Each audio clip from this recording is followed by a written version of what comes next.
niko kazini. Mama Jessica, asubuhi yote naongea na mimi naomba ni sukuma na tako lako, unajua? Toka huko. Mama Jessica. Eti Mama, asubuhi yote atasijafanya kosa Mama Jessica, jamani wanawake wanaweke kitu ndani moyoni, miaka nenda rudi, then asubuhi ghafla tu umetoka zoezini vizuri, umesikia vizuri, siku yako imeanza freshi.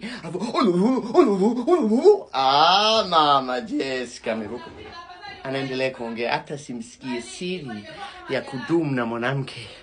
Usisikie, yani weka njegele huku na huku, uwe kiziwi kabisa, ndio maisha ya manake Mama Jessica sura yake, sura nzuri, tabia mbaya. Ndio anachopenda. Siku moja kamuuliza, eti unataka sura mbaya tabia nzuri au sura nzuri tabia mbaya? Akasema sura nzuri na amebarikiwa. Kwa basi ngoja sisi tuendelee kuburuziana na hiyo tabia mbaya. Tabia mbaya wewe Mama Jessica. Aha, nimemnyamazisha. Bongo sasa fujisi umisa.